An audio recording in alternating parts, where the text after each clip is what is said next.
নমস্কার,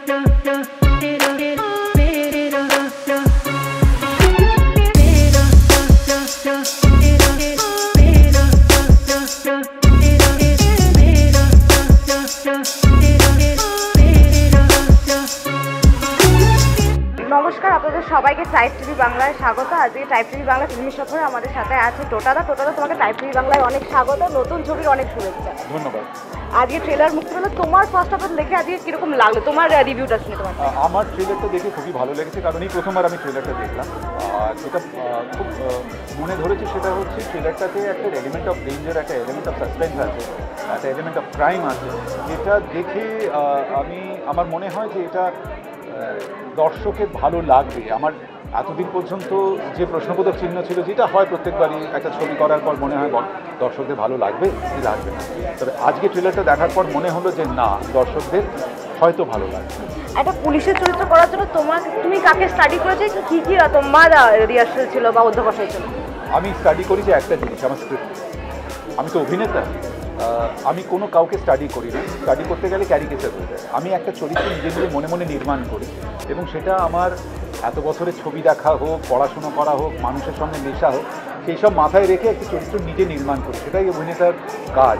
আমার কাজ কিন্তু অন্য কাউকে কপি করা না। আর তার সাথে এখন যেটা কথা হচ্ছে, বাঙালিরা নাচতে পারে, যেটা নিয়ে চারদিকে কথা হচ্ছে টোটাদা, সেটা তোমার কাছে কতটা গর্বের বিষয় আছে? বাঙালি নাচতে পারে তো আজকের কথা নয়। আমি তো শুরু করতে পারি শ্রী উদয় শঙ্করকে দিয়ে।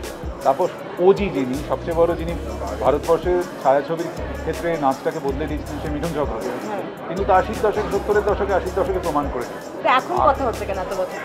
এত বছর কথা হচ্ছে কেন? তারপরে অনেকেই নাচতে পারে, এটা নয় নাচতে পারে না। দেব কি সুন্দর নাচে, যিশু খুব ভালো নাচে, অঙ্কুশ ভালো নাচে।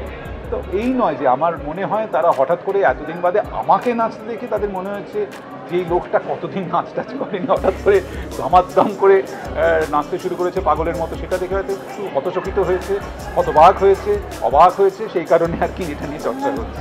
এই নাচের জন্য কতদিন রিহার্সাল ছিল বা প্র্যাকটিস ছিল? 3 ঘন্টা, আগের দিন 3 ঘন্টা প্র্যাকটিস করেছিলেন। আর কিছু এই চরিত্রটা, যে জিনিসটা তোমাকে সব থেকে বেশি আকর্ষিত করেছে, যার জন্য তোমার হ্যাঁ বলা এই ছবিটাতে? চরিত্রটা আকর্ষণ করেন, তার থেকে বেশি আকর্ষণ করেছে পরিচালক প্রতিম গুপ্ত।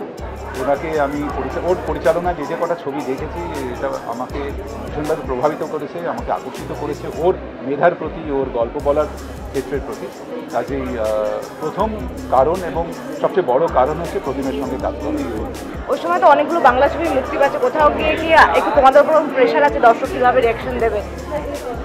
প্রেশার না, আমার কাছে এখন তো আমাদের প্রেশার নেই, কারণ খাতা জমা হয়ে গেছে। এখন আপনারাই ডিসাইড করবেন। তবে হ্যাঁ, এটা আশা করব আমার পরিচালক যে পরিশ্রমটা করেছেন, আমার প্রযোজক যে টাকাটা লগ্নি করেছেন, তারা যেন সেটা ফেরত পায়, এটাই আমি আশা করি। আর এরকম বিনোদনের সমস্ত আপডেটের জন্য অবশ্যই চোখ রাখুন টাইপ টিভি বাংলা।